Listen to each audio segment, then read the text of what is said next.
Hello everyone, आज हम बात करेंगे इंडियन कॉन्ट्रैक्ट के कुछ बेसिक पॉइंट्स के बारे में। देखिए, सबसे पहले एग्रीमेंट टेक्स बर्थ फर्स्ट। यहाँ पर एग्रीमेंट पहले बनेगा, आफ्टर दैट कॉन्ट्रैक्ट कम्स। उसके बाद कॉन्ट्रैक्ट आएगा। कहने का मतलब पहले आप एग्रीमेंट बनाओगे, उसके बाद ही कॉन्ट्रैक्ट बनाया जाएगा।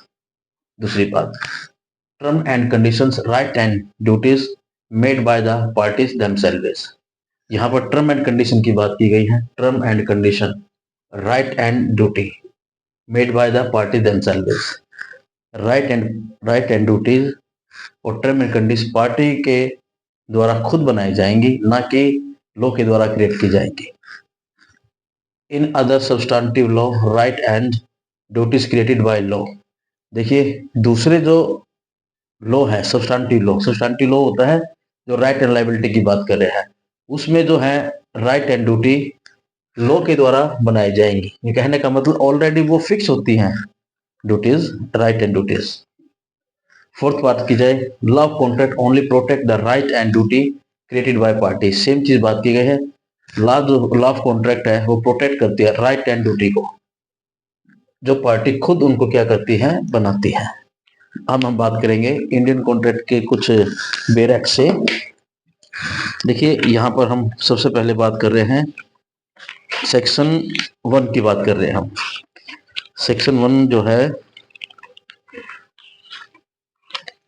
सेक्शन में बात कर रहा है शॉर्ट एंड टाइटल। ये बात कर रहा है, दिस एक्ट में be called the Indian contract act 1872। Indian contract के नाम से जाना जाएगा ये। सेकंड बात की जाए, एक्सटेंड एंड कमेंसमेंट। ये बात कर रहा है, it extend to the whole of India. ये जो है सारे भारत में एक्सटेंड है। It shall come into force on the first day of September 1872। ये जो है 1 सितंबर 1872 को एग्जिस्टेंस में आया। फिर इसमें सेविंग क्लोज क्या कह रहा है, nothing herein contained shall affect the provision of any statutes, act or regulation not hereby expressly repealed, nor any usage or custom of trade, nor any incident of any contract not inconsistent with the provision of this act।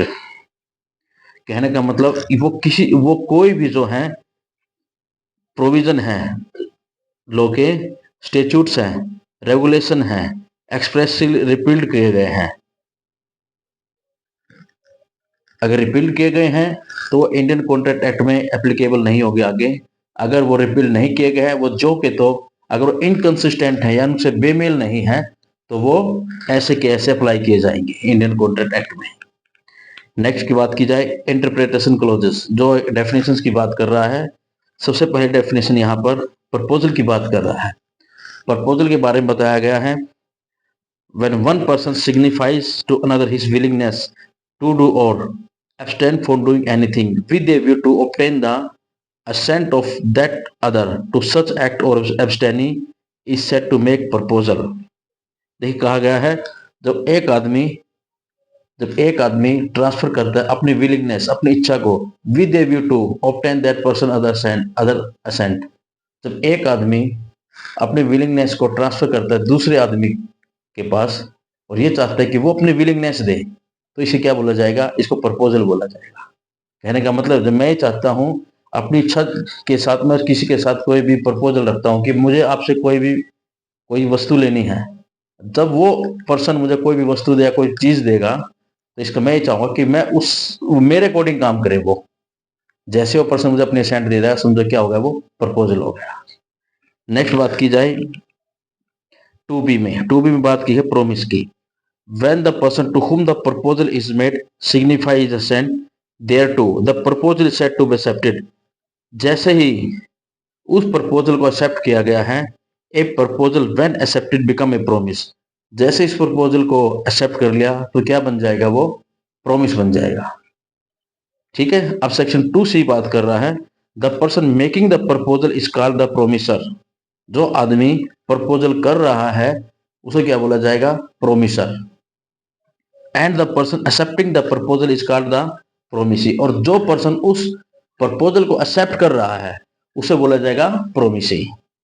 Next बात की जाए section 2D बात करता है consideration की, जिसमें लिखा गया है when at the desire of the promisor, कहने का मतलब प्रोमिसर की इच्छा पर, द प्रोमिसी और एनी अदर पर्सन, चाहे वो डिजायर है प्रोमिसर की है, प्रोमिसी की है या फिर एनी अदर पर्सन की है, हैज डन, वो उसने कुछ किया है, और एब्सटेन फ्रॉम डूइंग, या कुछ करने के लिए उसको रोका गया है, और डज और एब्सटेन फ्रॉम डूइंग, या उसको करने के लिए कहा गया है या नहीं उसने रोका गया है, और promisee to do abstain from doing, या उसको करने के लिए कुछ रोका गया है, something such act or abstaining or promise is called the consideration for the promise. तो इसे क्या बोला जाएगा, उसे एक कंसिडरेशन बोला जाए। कहने का मतलब अगर हमने कोई भी किसी पर्सन कुछ करने के लिए कुछ कह दिया, अगर किसी को हमने मन की तसल्ली देने के लिए भी कह दिया, तो वो क्या है, एक कंसिडरेशन माना जाएगा। नेक्स्ट 2E बात कर रहा है एग्रीमेंट की। यहां पर बात की गई है every promise and every set of promises forming the consideration for each other is called an agreement। कहने का मतलब एग्रीमेंट क्या है, every set of promise plus consideration क्या बनाता है, एग्रीमेंट। अंडरस्टैंड। नेक्स्ट बात की जाए 2F में बताया गया है promises which from the consideration or part of the consideration for each other are called reciprocal promises। कहने का मतलब यहाँ पर दोनों ने एक दूसरे के लिए प्रोमिस किया है, यहाँ पर उसे क्या बोला जाएगा, रेसिप्रोकल प्रोमिसेस। एक दूसरे के लिए प्रोमिस कर रहे हैं, मैं तुम्हें ये चीज दूंगा और तुम मुझे ये दोगे, तो उसे क्या बोला जाएगा, तुम मेरे लिए काम की करो तो मैं तुम्हें इतने रुपए दूंगा। तो ये क्या है, एक रेसिप्रोकल प्रोमिसेस है। फिर बात करें हम 2G, एक वॉइड एग्रीमेंट की बात करती है। वॉइड एग्रीमेंट में क्या होता है, an agreement not enforceable by law is said to be void. अगर कोई भी ऐसा एग्रीमेंट है वो लॉ के द्वारा एनफोर्समेंट में नहीं है, उसको लागू नहीं कराया जा सकता, तो वो एक वॉइड एग्रीमेंट हो जाएगा। जैसे कि हमें सेक्शन 2G में बताया गया है। नेक्स्ट बात करें हम 2H, an agreement enforced by law is a contract. अगर एक कॉन्ट्रैक्ट के द्वारा एक एग्रीमेंट है, उसको लॉ के द्वारा एनफोर्सेबल कराया जा रहा है, तो वो क्या है, कॉन्ट्रैक्ट हो जाएगा। नेक्स्ट बात की जाए 2I वेरी इंपॉर्टेंट है, ये एक वॉइडेबल कॉन्ट्रैक्ट की बात कर रहा है। ठीक है, इसमें बताया गया an agreement which is enforceable by law, एक ऐसा एग्रीमेंट जो लॉ के द्वारा लागू किया जाता है, at the option of one, एक पार्टी की ओर से, or more of the parties, एक पार्टी या और party, thereto but not at the option of the one of the party, or other is voidable contract. देखो कहने की बात, यहाँ पर एक पार्टी कॉन्ट्रैक्ट को लागू करवाना चाहती है और दूसरी उसको नहीं लागू कराना चाहती, तो ऐसा क्या हो जाएगा, ये एक वॉइडेबल कॉन्ट्रैक्ट हो जाएगा। जैसे हम, अब वो किस तरह से नहीं होगा, जैसे हम वॉइडेबल कॉन्ट्रैक्ट में हम कोई भी एग्रीमेंट करते हैं या कॉन्ट्रैक्ट करते हैं जिसमें हम इंडूसमेंट, थ्रेट, प्रोमिस एटसेट्रा, कुछ ऐसे आंसर एलिमेंट्स हैं जो लॉ के द्वारा क्रिएट नहीं किए जा सकते। फ्रॉड किया गया है, कोर्सन किया गया है, इंडिफ्रेंसेस किया गया है। ठीक है, कहने का मतलब वहां पर एक दूसरी पार्टी की जो है कंसेंट फ्री नहीं ली गई है, इस केस में क्या होगा, ये वॉइडेबल कॉन्ट्रैक्ट हो जाएगा। लेकिन ऐसा कॉन्ट्रैक्ट है जो वो तब तक वैलिड रहेगा जब तक दूसरी पार्टी कोर्ट में नहीं जाएगी। नेक्स्ट बात की जाए 2J की। देखो कई बार क्या होता है, कॉन्ट्रैक्ट भी बिकम वॉइड होता है।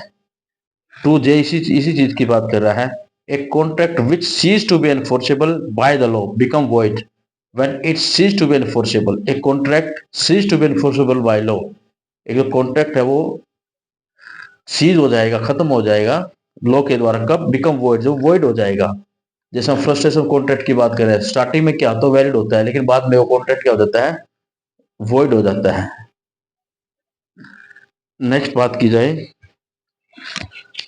Section number 3। सेक्शन नंबर 3 बात कर रहा है communications, acceptance and revocation of proposals.